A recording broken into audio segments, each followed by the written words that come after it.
Today's show is a best of 2018 show for Encore Week for the 10-Minute Teacher and is sponsored by STL and ATL at Woodward Academy in Atlanta, July 26th and 27th, 2018, where I and other education leaders will be speaking. Stay tuned at the end of the show to learn more about this affordable world-class conference this summer in Atlanta.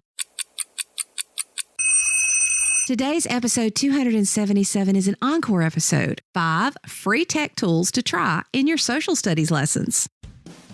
The 10-Minute Teacher Podcast with Vicki Davis. Every weekday, you'll learn powerful, practical ways to be a more remarkable teacher today. Today we have with us one of my favorite people, Richard Byrne, and we're talking about 5 free tech tools to try in social studies lessons. Now, I will include a link in the show notes and in the pre and post roll for this podcast episode to an amazing course that Richard does have, as well as some other courses that he has online that you may want to join in. So, Richard, where do we start? Well, where do we start? So, a little bit about my background, I think, for folks who don't know, I taught high school social studies for the better part of 10 years and also worked in special education for a little bit. So this course is right up my alley, or this topic is right up my alley of using technology in social studies. That's how I got into the educational technology field, really, was through social studies.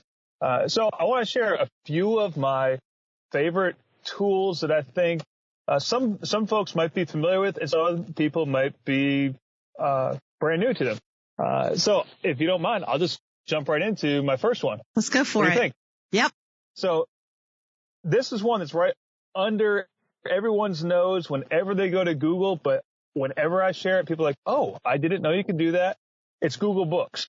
Now, there's 2 versions of Google Books. There's Google Books where you could go and buy a book, but I'm talking about the research tool for Google Books that gives you access to millions of titles that are in the public domain. And for a social studies teacher, a history teacher who needs to give his or her students a little more access to historical articles and books, that's a great resource. You can clip sections out of the public domain books using the tools that are built right into Google Books. I used to make bookshelves in Google Books for all of my students. In my course load, I'd have 120 to 130 kids at a time. And our school library had about 35 books on the Civil War. So, I'm a little short there. So I'd go to Google Books. I'd make a bookshelf in Google Books. And I'd say, hey, kids, here you go. Here's a whole bunch of resources that are in the public domain that you can look at and read them online. You can even print them out if you want to print them. So that's one. And like I said, it's right under your nose. Just go to books.google.com and you can start using it. Yeah. And it's so much easier now to read those books, in a more readable format than back when you were using it, right? Yeah. When I first started using it, you had to read it on your computer in your web browser. Now there's an ebook option. Of course, there's a PDF download option. There's many ways to read it in a way that doesn't require you to sit at your laptop or sit at your Chromebook and stare at the screen the whole day. Cool. So that's a really neat tool. Another one that is kind of an update on, I would say, the standard play in the social studies teacher's playbook, and that's the timeline project, right? I think going back since the dawn of time, people have been making timelines, right? Timeline.js, which is a free tool that your students can use and you can use to make a multimedia timeline. The reason that I really like it is that, number one, it can be a collaborative tool. The way you build a timeline in it is you actually make a spreadsheet and you just input into the spreadsheet template from Timeline.js a link to a YouTube video. If you want to include a YouTube video, if you want to include a location in Google Maps, you can link to that. If you want to include a picture, you can link to a picture that's in your photo albums or anything that's in the public domain. And it's also not restricted to AD/BC format. You could use CE, BCE. It's a very, very flexible tool. So I really like Timeline.js. And if you want to see examples of it, CNN even uses it to make some of their multimedia timelines. So it's a really really neat tool, free tool. Check it out. Very cool. Now that tool, like I said, that's kind of the timeline is kind of a standard in our history and social studies teacher playbooks, right? Something that's new, and I'm really excited about, and I think the entire internet is excited about right now, is augmented reality and virtual reality, right? Those technologies have been around for a long time. A couple of decades they've been available, but now they're much more accessible than ever before. One of the services that I'm really excited about is a service called Metaverse. Oh, love it. Yeah, Metaverse Studio.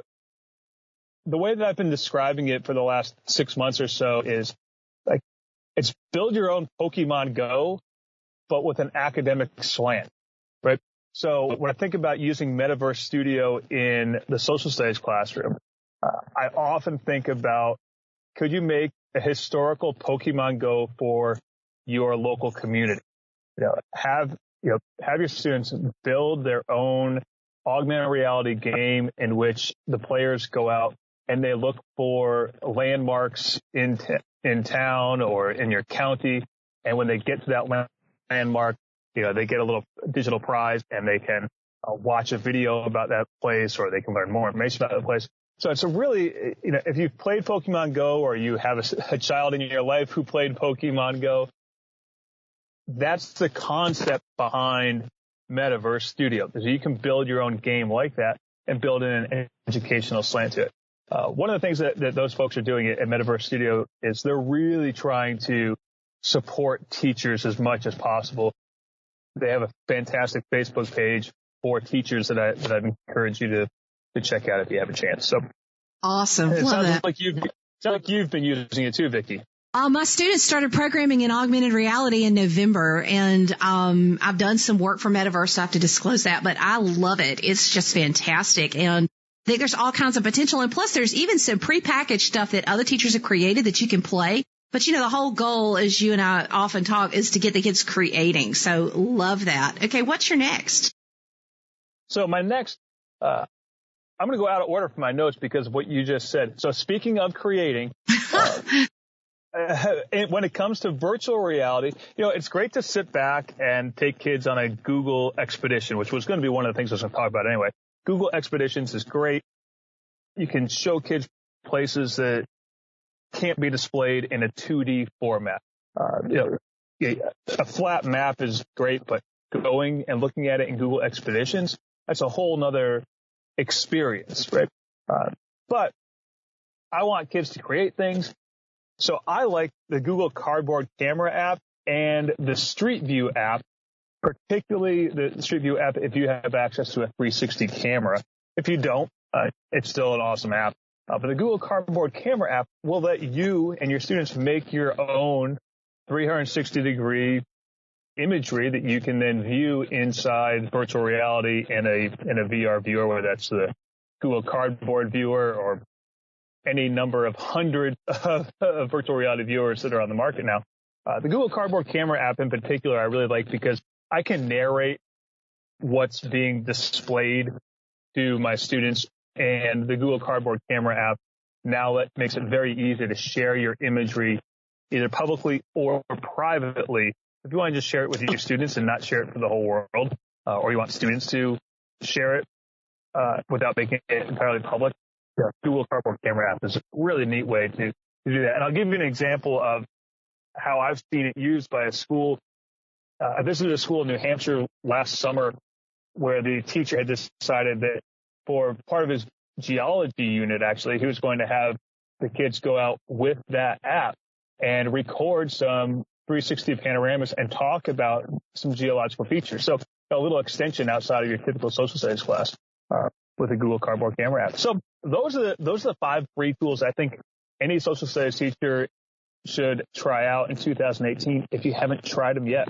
I could go on for days, as you know, about tools that are free and available for teachers. But, I think those 5, if you're a social studies teacher who's looking to infuse some new things this year in the new school and the new calendar year, that's a good place to start. So, Richard, as we finish up, I will link to the course in the show notes. I am recommending your history course with technology. Tell us a little bit about the course.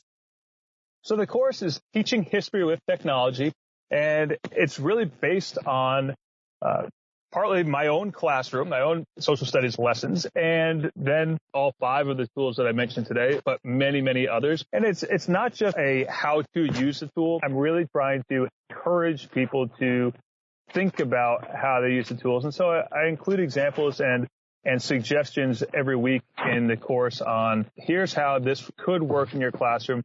Here's a couple of activities that I'd recommend trying out in your classroom. And Cool. So, teachers, there's lots of great tools out there that we can use that we really couldn't even, these are things we couldn't even do before. And that's the greatest use of technology, is to be able to do things that we never could do before, not just to substitute, but to actually, have new things and reinvent how we teach. And I will link again to the show notes, but thank you, Richard. And I love all your stuff, and keep it coming.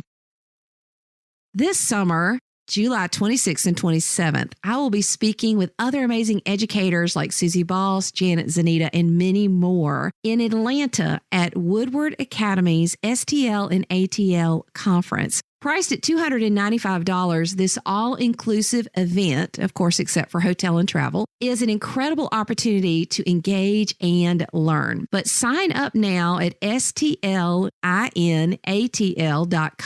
and join me in Atlanta this summer. Space is limited, so you'll want to go ahead and sign up. So I'll be speaking at ISTE in Akron, Ohio, and this conference in Atlanta this summer. So I hope we can connect.